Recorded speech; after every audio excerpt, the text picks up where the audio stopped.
Hello everyone, welcome back to my channel. I hope आप सब अच्छे हैं।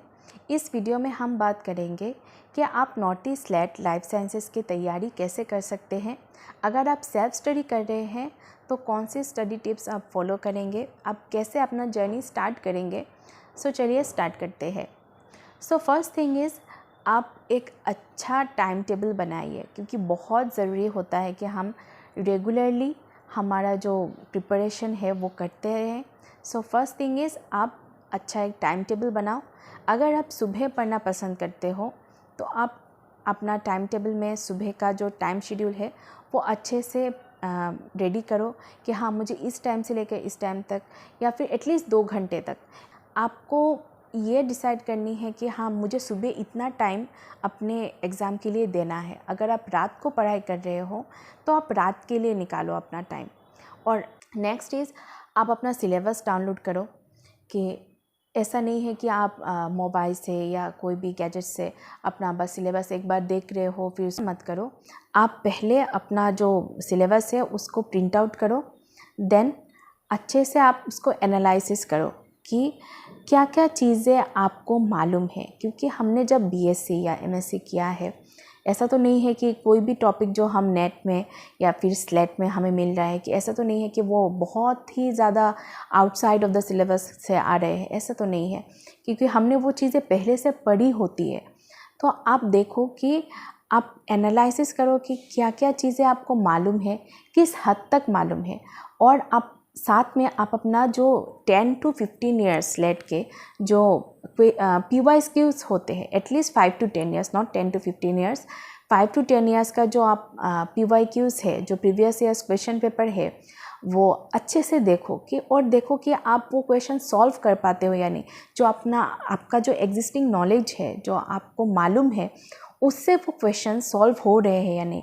क्या आपको उन टर्म्स का पता है या नहीं, क्या आप वो रीड कर पा रहे हो क्या नहीं। क्योंकि सब बहुत ज़रूरी होता है कि आप वो एग्ज़ाम के टाइम रीड कर पाओ कि हाँ, मुझे ये मालूम है कि ये कहाँ से पूछे जा रहे हैं, कौन सा सब टॉपिक से ये क्वेश्चन आ रहे हैं। तो इसलिए पहले आप अच्छे से अपना सिलेबस प्लस जो आपका प्रीवियस ईयर्स क्वेश्चन पेपर होता है, उन दोनों को मिला के आप एनालिसिस करो कि कहाँ आपका लर्निंग गैप है, कहाँ पे आपका जो कॉन्सेप्ट है वो मतलब कनेक्ट नहीं कर पा रहे हो। क्योंकि हमारा जो जब हम हायर सेकेंडरी से लेके या एमएससी तक जितना भी पढ़ते हैं, हमें क्या होता है, जो हमारा नेट या स्लेट का सिलेबस है वो उन्हीं चीज़ों को टेस्ट कर रहा होता है कि आप किस हद तक जानते हो और किस हद तक आप चीज़ों को कनेक्ट कर पा रहे हो। क्योंकि फॉर एग्ज़ाम्पल, आपने एक टॉपिक आपको मालूम है, फॉर एग्ज़ाम्पल जैसे कि हमने 10 सेल ले लिया, हाँ, कि हमें सेल के बारे में मालूम है। अब आपका जो नॉलेज है सेल के बारे में और सेल सिग्नलिंग के बारे में, उसको आप कितना कनेक्ट कर पा रहे हो, वो चीज़ आपका जो नेट या स्लेट का जो एग्ज़ाम है उसमें टेस्ट कर रहे होते हैं। तो पहले आप देखो कि आपका कहाँ लर्निंग गैप हो रहा है। अगर आपका क्वेश्चन सॉल्व हो रहे हैं, कुछ हद तक सॉल्व हो रहे हैं, दैट मीन्स आपको मालूम है कि उस कॉन्सेप्ट में आपको कितना आपका ग्रैस्प आपने किया हुआ है और कितना आपको आगे पढ़नी है। और अगर आपको ऐसा लग रहा है कि हाँ, आपका लर्निंग गैप बहुत ज़्यादा है, आप कॉन्सेप्ट से कनेक्ट नहीं कर पा रहे हो, तो आप पहले अपना कॉन्सेप्ट अच्छे से बिल्ड करो। एनसीईआरटी के लिए, इसके लिए आपको क्या करनी पड़ती है कि आप एनसीईआरटी का 9 to 12 या 8 to 12 आप एक महीना लो और अच्छे से एनसीईआरटी बुक्स साइंस के आप 9 to 12 तक अच्छे से पढ़ाई करो। उन चीज़ों को आप समझो जहाँ पे आपका जो गैप है वो हो रहा था, उस चीज़ों को आप अच्छे से पढ़ाई करो। छोटे छोटे अगर ज़रूरत पड़े तो नोट्स बनाओ, या फिर आप बुक्स में भी आप पेंसिल से आप मार्क कर सकते हो।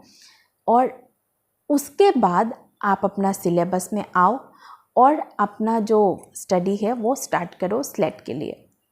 सो फर्स्ट थिंग, आप जब यूनिट 1 में आते हो तो क्या करोगे कि आपने एक टॉपिक लिया, देन उस टॉपिक को आप देखो कि यूट्यूब में या फिर कोई भी स्टडी प्लेटफॉर्म में जाके देखो कि वो जो टॉपिक है, कितने बहुत सारे एडुकेटर्स होते हैं ना, तो उन्होंने कितना एग्ज़ाम के लिए उन्होंने किस हद तक समझाया हुआ है, और उनका जो समझ रहे हो आप, उनके जो स्टडी से आप देखो कि उससे आपका क्वेश्चंस कितना सॉल्व हो रहे हैं।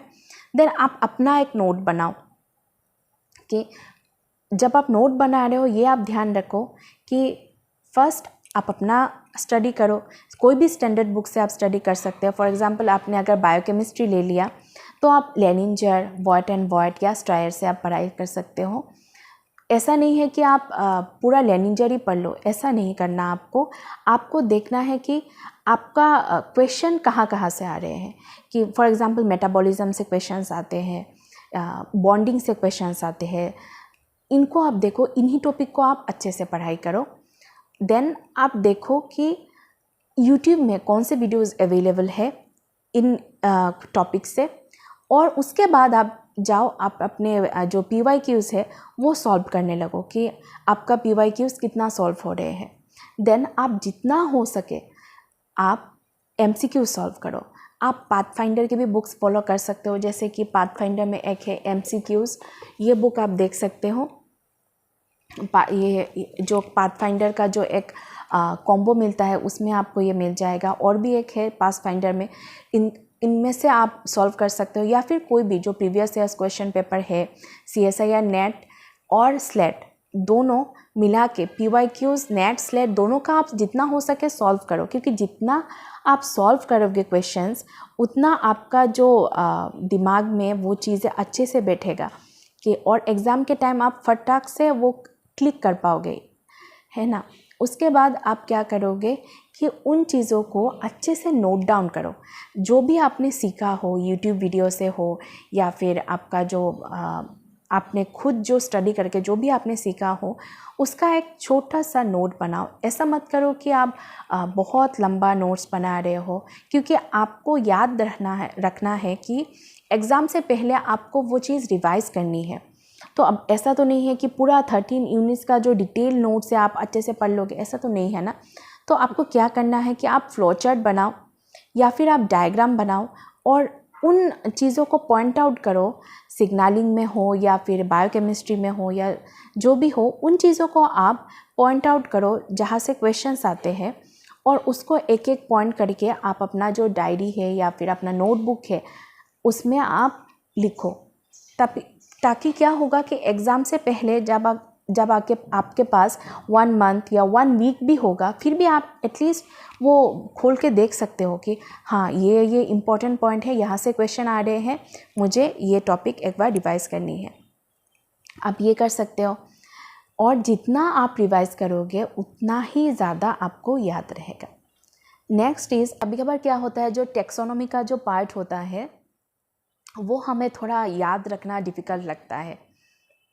तो इसके लिए आप क्या करोगे कि आप अगर चाहो तो वो पार्ट आप लीव कर सकते हो। 13 यूनिट में से अगर ये यूनिट आप छोड़ भी दो फिर भी कोई प्रॉब्लम नहीं, लेकिन मैं आपको सजेस्ट करूँगी कि आप वो लीव मत करो। इसके लिए एक बहुत अच्छा बुक है, ये बुक आप देख सकते हो, taxonomy BSc MSc NET SLET जो देवाशीष कौर सर ने लिखा हुआ है।